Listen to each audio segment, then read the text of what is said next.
धार्मिक सिद्ध स्थानों को देखने के लिए, धार्मिक ग्रंथ एवं पुराणों को सुनने के लिए हमारे चैनल को सब्सक्राइब करिए।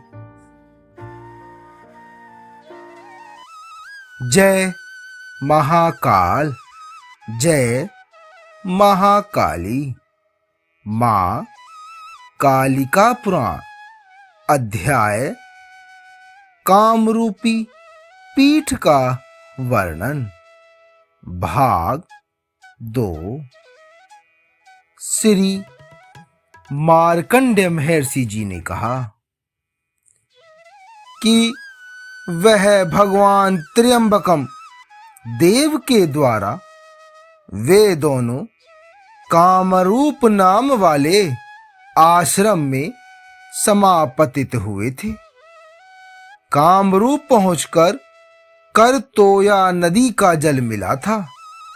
हे नरपोत्तम, उन दोनों ने नदी के जल में आचमन किया, फिर नंदी कुंड पर पहुंचे थे। वहां आचमन तथा स्नान करके फिर जटाधभवा नदी पर गमन किया था। वहां पर दोनों ने उपस्पर्शन किया था और वहां पर तप के द्वारा घृत नंदी कुंड को प्रणाम किया तथा जलपिश देव को प्रणिपात किया था और फिर नाटक नामक पर्वत पर गमन किया था।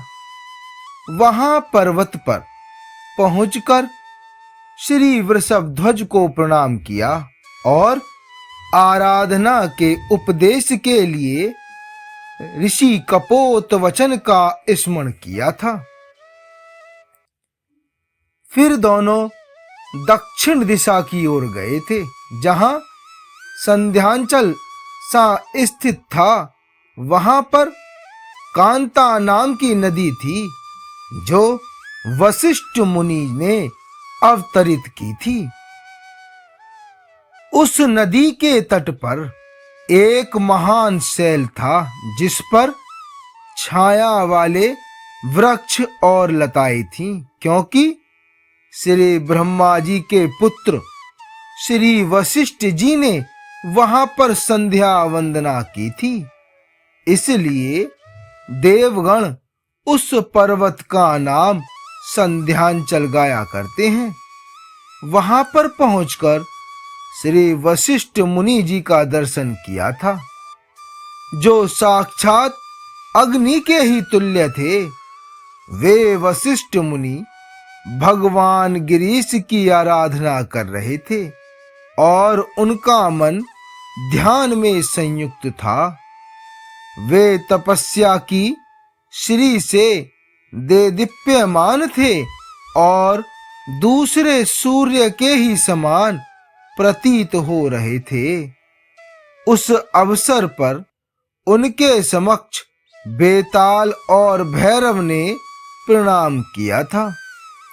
हे भूप, वे दोनों विनय से अवनत होते हुए हाथों को जोड़े हुए स्थित हो गए थे। उन दोनों ने यह प्रणाम करते हुए विधाता के पुत्र से कहा कि हे चंद्रशेखर से हम दोनों तारावती में उत्पन्न हुए हैं। इस क्षेत्र में हम दोनों भर्ग पुत्रों को मनुष्य ही चाहिए। हम कार्य की सिद्धि के लिए भगवान शंभु की आराधना करने के लिए यहाँ इच्छा करके आए हैं। हे सुव्रत,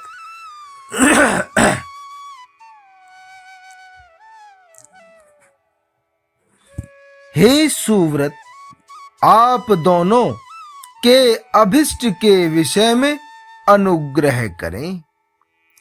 उन दोनों के उस वचन का मुनियों में श्रेष्ठ श्री वशिष्ठ जी ने श्रवण किया और उन्होंने कहा था कि मैंने आप दोनों का ज्ञान प्राप्त कर दिया है।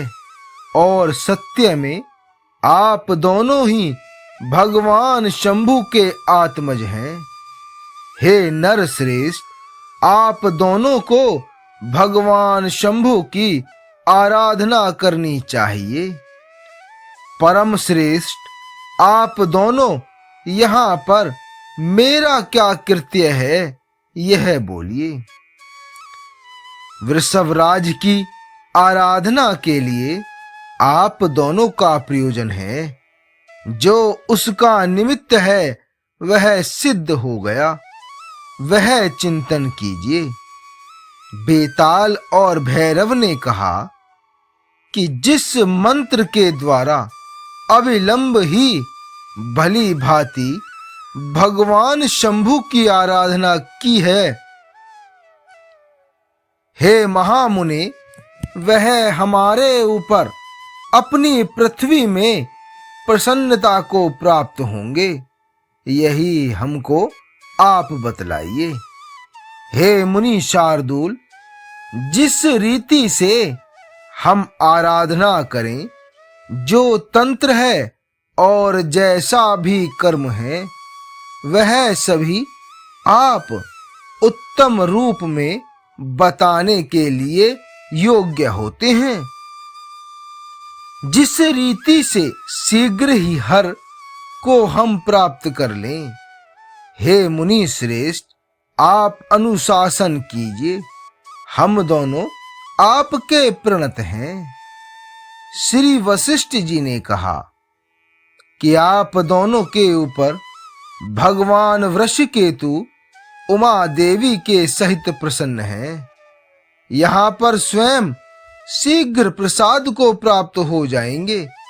समस्त देवगणों के साथ, अपनी भार्या के साथ वृषभध्वज ग्रह से अपने पुत्रों का पालन करते हुए आकाश के मार्ग द्वारा समाक्षिप्त हैं, किंतु आपके मनुष्य के देह का अधिवासन करके अर्थात तपो व्रतों से संस्कार करके स्वयं ही कैलाश पर ले जाएंगे और गणपत्य दोनों का नियोजन करेंगे और मैं भी उपदेश कर दूंगा, जिससे आप दोनों ही शीघ्र ही भर्ग को प्राप्त कर लेंगे।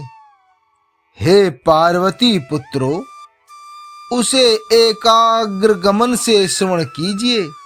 वे ध्यान से चिरकाल में प्रसन्न होते हैं और शीघ्र ध्यान पूजन से प्रसन्न होते हैं।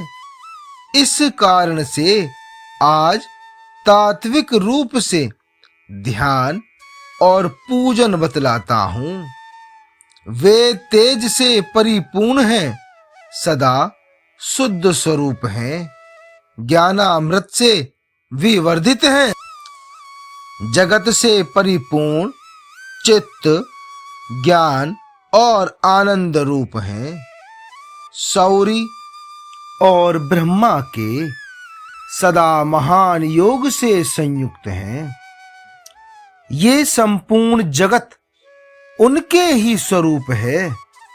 उनका कथन करने में कौन समर्थ है, किंतु जिन रूपों से ये भगवान शंकर विचरण किया करते हैं, उनमें से जो मेरे ज्ञान के द्वारा गम्य है, उसमें जो भी अभिष्ट है, आप दोनों को मैं कहता हूं। हे नर श्रेष्ठ, सबसे प्रथम मंत्र का श्रवण करो, उसके पश्चात ध्यान से साक्षात्कार को सुनिए। इसके पश्चात पूजा का क्रम, फिर क्रम से व्रत को सुनिए। समस्त स्वरों में दीर्घ शेष होता है। इस रीति से 5 मंत्र कीर्तित किए गए हैं। आगे का भाग 3 में। जय महाकाल, जय महाकाली।